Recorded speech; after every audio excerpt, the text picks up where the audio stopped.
is the start of winning. Good day to everyone. I am Rumnik S. Dakuya. It's an honor to stand before you today and share a piece of my story. One that has shaped me by love, hardship, perseverance, and above all, the unyielding support of my family. My story is not just mine. It's the story of anyone who has faced adversity and yet continues to push forward with hope in their hearts. As someone born into a world full of challenges, I know what it feels like to feel defeated. To be in a place where it feels like nothing is going right. And to do wonder if the struggle is even worth it. My family and I face countless hardships, personal, societal, and financial. We've been judged, looked down upon, and often left without the support we needed from those who closest to us. But through it all, I stand here today to not define our struggles, but by how we responded to them. I was just a child when gravity of life's hardships hit us full force. It all started when my sister was diagnosed with cancer. My family, already living in a challenging circumstances, found ourselves in an impossible situation. The house we called home had to be sold to provide her with the medical assistance she needed. My father, already battling his own health issues, was unable to work as a fisherman. So my mother, who had always been the pillar of our family, took on the weight of it all. We found ourselves living in a copra dyeing facility, what we called atapakan. In our local dialect, it was called uncomfortable and uncertain. There were nights when we slept on concrete floors wrapped in thin blankets, and days when we went without food. I vividly remember the days when we ate only once or twice, and the food we had was often not the kind that most people eat. We ate kolo, a humble fruit from a tree that became a lifesaver for us. It was bitter and tough to eat, but it was all we had. That tree became a symbol of our survival, of the resilience we had to someone just to make it through the day. At such a young age, I was forced to grow up quickly. My mother, driven by unwavering determination, took on any job she could find. She became a fisherwoman, a fish vendor, a landscaper. She worked tirelessly, day and night, to provide for us. And when there was no one else to help, she even took on physical demanding work that was considered a man's job, carrying racks and lifting heavy objects to sell all parts of side business called Mangobiko. It breaks my heart to think of how my mother had forced herself to be strong, pushing through exhaustion, through pain, through the fear that we might not survive. But she never gave up, and neither did we. As children, we had to step in and help. We assisted in everything, from selling fish to carrying racks. There was no too young for us. Survival didn't care about age, it cared about effort. And in those days, the effort was all we need. But despite of our best efforts, things only got worse. The financial strain pushed my parents into borrowing money from others. This practice, known as utang na arawan, or daily loans, became a necessary evil. The money would help at first, but the interest would pile up, and soon we were trapped in a cycle of debt. I remember how the collectors would come in the middle of the night, demanding for payment.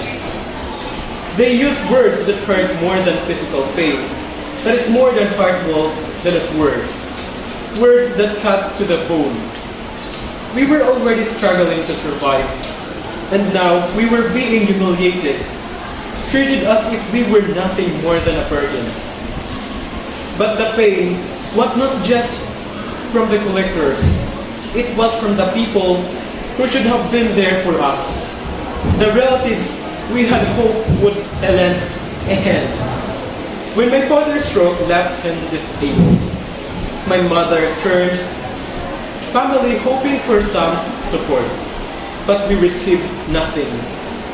And in that moment, I learned a hard truth. Blood is not always thicker than water. The disappointment was crushing, and it changed me. It made me realize that in the midst of hardship, you can always count on others. Sometimes, the only person you can rely on is yourself.